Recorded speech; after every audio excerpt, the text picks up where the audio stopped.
Hello my cuties, welcome back to the channel. तो अभी मैं बहुत दिनों के बाद वीडियो डाल रही हूँ, होली के बाद, क्योंकि मेरा एग्ज़ाम था तो एग्ज़ाम के कारण मैं पढ़ रही थी। तो आज है केमिस्ट्री पेपर का रिव्यू। तो मेरा एग्ज़ाम कैसा गया, इन सब चीज़ों के बारे में हम लोग बाद में बात करेंगे। पहले पेपर पे आ जाते हैं, ठीक है। सबसे पहले मेरा केमिस्ट्री का एग्ज़ाम था कल, ठीक है। कल कितने बजे था? 9 बजे के आसपास। खैर टाइमिंग छोड़ते हैं और केमिस्ट्री के पेपर पे आते हैं। ये देखिए, final examination chemistry. I think इसमें तो उल्टा दिख रहा होगा ना। अच्छा, 1 मिनट में वीडियो को बाद में एडिट करके डाल दूँगी। Okay, now let's see. सबसे पहला क्वेश्चन नंबर था first, give the number of electron. तो मतलब आयंस और एटम में निकालना था नंबर ऑफ़ इलेक्ट्रॉन। ये काफ़ी इजी क्वेश्चन था। फ़ोटो इलेक्ट्रिक इफेक्ट ज़रूर आएगा, उसको पढ़ के जाना, देख के जाना। और बताते क्या क्या आएगा। CPCB ज़रूर आएगा, पढ़ के जाना, देख के जाना इस टॉपिक को। और उसके बाद ये तो पूछता है हाइब्रिडाइजेशन और बेंजीन, ठीक है। तो मतलब पहले फिर एक कैलकुलेशन वाला था, तो इस पेज में यही था। नेक्स्ट पेज, ठीक है। तो अब इसमें आया सबसे पहले ये स्टेट फंक्शन आया, थर्मोडायनेमिक्स से क्वेश्चन था। एरोमेटिक हाइड्रोकार्बन से आया था, ठीक है। ऑर्गेनिक केमिस्ट्री, फिर आयोपैक नेम आया था एक कंपाउंड का, जो कि था 3-ethyl-4,4 डाइमेथाइल पेंटेन, ये सब था। फिर इंथैल्पी ज़रूर आएगा, इंथैल्पी में no compromise. Enthalpy in the sense की थर्मोडायनेमिक का न्यूमेरिकल्स तो ज़रूर आना है।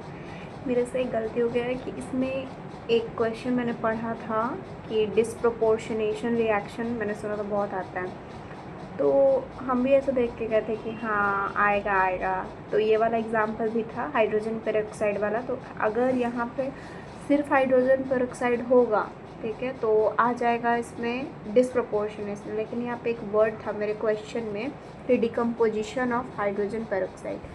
तो यहाँ पे जो डिकम्पोजिशन वर्ड था, यहाँ पे इसका आंसर हो जाता है डिकम्पोजिशन रिएक्शन, जो कि मेरा गलत हो गया, मैंने डिस्प्रोपोर्शनेशन मार दिया।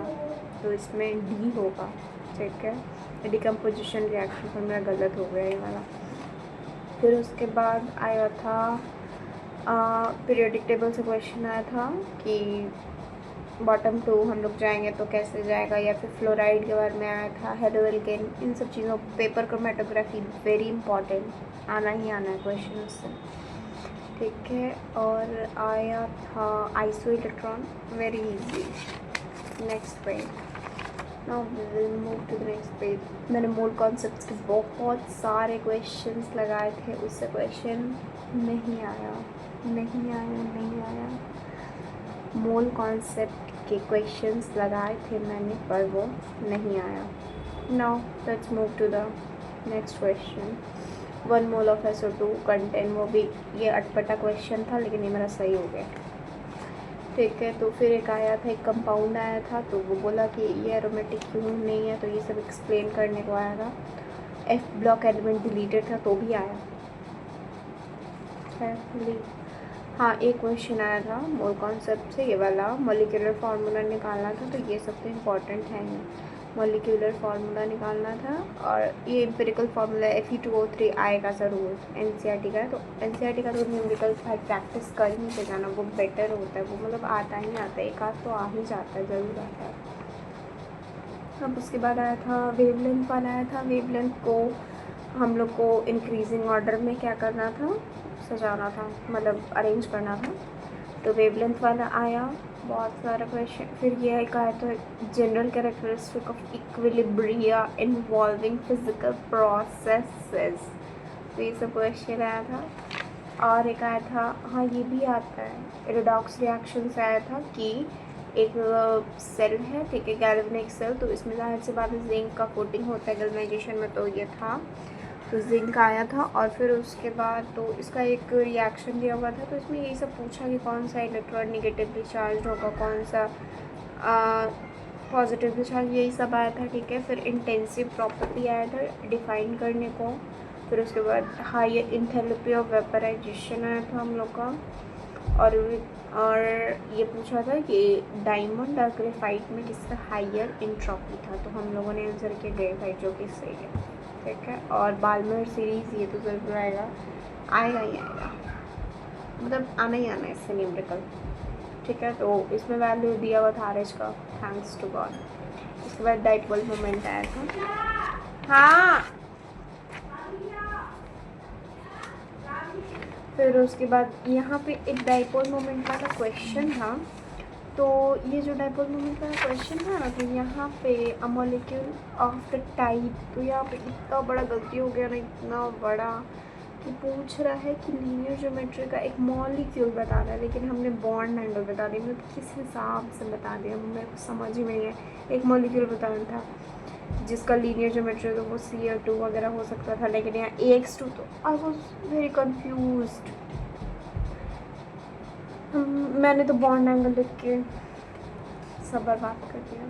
तो आप लोग ऐसी गलती प्लीज़ नहीं करना, ये सब बहुत इजी क्वेश्चन होता है। टेट्राहेड्रल ज्योमेट्री शेप्स तो ज़रूर आता है, शेप हो गया, और इसमें कभी शेप पूछ लेता है, कभी बॉन्ड एंगल पूछ लेता है, मतलब यही सब मिक्स करके आता है। फिर उसके बाद ये आया था, एक क्वेश्चन आया था डाई नाइट्रोजन वाला। तो ये सब क्वेश्चन NCERT से था, die nitrogen and di hydrogen react with. ये मेरे को क्वेश्चन समझ में नहीं आया था, तो भी मैंने ट्राई किया, सही वैसे मेरा। और आगे देखते हैं, थर्मोडाइनमिक्स से आया था, और ये सब तो बहुत ज़रूरी वाला था, इम्पॉर्टेंट वाला था। फिर आया था एक theoretical question, right all characteristics of, right characteristic of all 7 periods of PT, ठीक है। तो ये सब क्वेश्चन आया था। ये सब मतलब आसान क्वेश्चन था, एक तरह से हम कह सकते हैं। पेपर में मॉडरेट में आता है क्लास 11th का मेरे हिसाब से। हाँ, तो अगर एक बच्चा बोर्ड्स के साथ JEE की भी कर रहा है प्रिपरेशन, तो उसके लिए ईजी होगा, लेकिन जो बोर्ड्स पे भी फोकस कर रहा है उसके लिए अच्छा था पेपर। मतलब था 70 मार्क्स का अगर एग्ज़ाम होता है, जो भी जितने भी मार्क्स का, किसी के स्कूल में 80 मार्क्स का होता है, किसी के स्कूल में 100 मार्क्स का होता है, तो उसके अकॉर्डिंग ठीक है पेपर। आप फुल स्कोर कर सकते हो, फुल नहीं तो उसका ज़रूर ये कर सकते हो 65 प्लस तो ज़रूरी कर सकते हो स्कोर, पढ़ने के ऊपर है। एक आया था सेक्शन D से केस बेस्ड क्वेश्चन आया था, जिसमें परसेंटेज ऑफ आयनिक करेक्टर दिया हुआ था, फिर जीरो डाइपोल मोमेंट के बारे में दिया हुआ था। तो dipole moment is very very very important topic. Non polar molecule भी दिया हुआ है, ज़रूर दिया हुआ है ये सब, ठीक है। तो इसी पे बेस्ड क्वेश्चन था। फिर ये बहुत फेमस क्वेश्चन है, the dipole moment of NH3 is very much less that of NH3 तो ये सब क्वेश्चंस को एकदम ध्यान में रखे जाना, यही क्वेश्चन आ जाता है। अब उसके बाद हम लोग आगे बढ़ते हैं। इसमें एक क्वेश्चन आया था कि स्ट्रक्चर ड्रॉ करना था, ये सब आसान था, IUPAC से था, IUPAC का IUPAC। फिर उसके बाद था आयोनाइजेशन से आया था, डिग्री ऑफ आयोनाइजेशन से आया था, ठीक है। फिर पोलर नॉन पोलर तो बहुत इम्पॉर्टेंट है, पेपर क्रोमेटोग्राफी से क्वेश्चंस था। और था रेजोनेंस स्ट्रक्चर ड्रॉ करना था। तो ये सब बहुत इम्पॉर्टेंट है, बहुत इम्पॉर्टेंट है, बहुत ज़्यादा। तो इन सब से क्वेश्चन मतलब आता ही आता है। नेमिंग तो एकदम सीख के जाना, कुछ करो या ना करो, नेमिंग सीख के जाओ। नेमिंग से तो बहुत क्वेश्चन आता है। नाउ फिर लास्ट पेज, फिर हाँ, फिर और बताते इंटरेस्टिंग क्वेश्चन है। तो what happens when benzene is treated with acetyl chloride in presence of AlCl3। मतलब क्वेश्चन नहीं बना, ये सब पता नहीं क्यों नहीं बनना चाहिए था, लेकिन नहीं बना।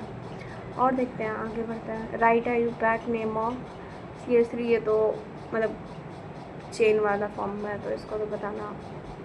क्लासीफाई हाइड्रोकार, ये अच्छा क्वेश्चन था। Classify the hydrocarbon according to the carbon carbon bond, मतलब वो वाला करना था। एरोमेटिक, एंटी एरोमेटिक, ये सब था।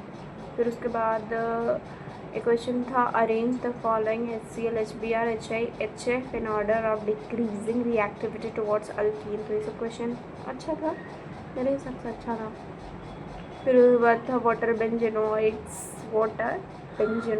और फिर आगे which of the two trans, इसमें पूछा गया था, मतलब ट्रांस और उसके मतलब ये इससे पूछा गया था, क्वेश्चन था डाइपोल मोमेंट से क्वेश्चन था। बहुत सारा क्वेश्चन है, अच्छा क्वेश्चन है। और यहाँ पे हमारा पेपर ख़त्म होता है। Thank you for watching this video and watching me. Oh my God, मतलब इतना फ्रस्ट्रेशन हो रहा था ना एग्ज़ाम में कैसे कैसे कोई पेपर दे के आ सकता है। एक तो ऐसा होता है लास्ट टाइम अगर आपने कितना भी पढ़ा हो तो भी लगता नहीं है ऐसा कि मैंने कुछ नहीं पढ़ा, मतलब सब पूरा वेस्ट हो गया पूरा ईयर। तो ऐसा कुछ हुआ था मेरे साथ, हुआ था तो भी एग्ज़ाम देने हम चले गए और एग्ज़ाम दे के आए तो फिर भी एकदम हुआ। अब तो समझने वाले समझ गए। और कल है मेरा फिज़िक्स का एग्ज़ाम, कल नहीं, ये परसों है मेरा। तो ये मेरा फिज़िक्स का एग्ज़ाम, लेट्स सी कैसा जाता है।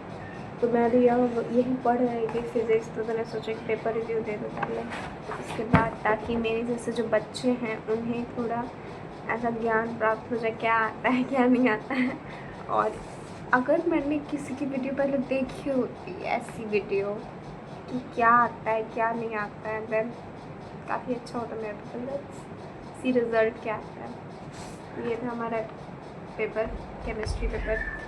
एक फ़ोटो हो जाए मेरी केमिस्ट्री पेपर के साथ, ठीक है। तो अब हम लोग आगे बढ़ते हैं। तो है मेरा फिज़िक्स का एग्ज़ाम है, परसों फिज़िक्स का एग्ज़ाम है और मैंने पढ़ना तो शुरू कर दिया है, ज़्यादा कुछ नहीं पढ़ा है। ये पढ़ा, अरे कुछ मिल गया मेरे को इतने में। ये मिला मेरे को 50 का नोट मिल गया, पता नहीं किसका नोट था, चलो रख लेते हैं। ऐसे घर मेरा ही है तो मम्मी का ही होगा ऑब्वियसली, मम्मी को दे दिया जाएगा। फिर मैंने ये बना, ये बहुत इफ़ेक्टिव है, ये बहुत ज़्यादा ही इफ़ेक्टिव है। ये 2 पर्चियाँ बना लो, फिर उसके बाद इसमें जो पढ़ना है सब कुछ लिख दो। मैंने unit and dimension, motion in straight line का सारा topic, motion in a plane scalar vector, मतलब सब कुछ मैंने यहाँ पे एकदम नोट डाउन कर दिया अच्छे से। माइंड को एक स्ट्रक्चर मिल जाता है, एक स्ट्रक्चर प्रोवाइड हो जाता है कि क्या पढ़ना है, किस तरीके से पढ़ना है। फिर जो भी हो जाता था ना उसको मैंने टिक लगा दिया। लॉज ऑफ मोशन है, वर्क एनर्जी पावर। मैंने अपनी फ्रेंड के साथ जो मेरे साथ बैठी है उसके साथ 50-50 ऐसे शेयर कर ले रही कि आधा तुम पढ़ के आना था, जैसे पार्ट 1 मेरे हिस्से है और पार्ट 2 उसके हिस्से। मैंने उसको बोला था पार्ट 2 तुम पढ़ के आना, पार्ट 1 मैं पढ़ के आऊँगी। जिससे क्या होगा कि चीटिंग तो ऐसे नहीं होता मेरे स्कूल में। मतलब हम गए थे ना तो एग्ज़ाम दे रहे हैं, सर एकदम मतलब इधर से उधर नहीं करने देते। तो एग्ज़ाम में खैर सीबीएसई में वैसे भी चीटिंग नहीं होता है, लेकिन तो भी लेट्स सी कैसे टीचर आते हैं, शायद लक अच्छा हो तो फिज़िक्स अच्छा जाए। तो यही सब था आज के वीडियो में, इतना ही था।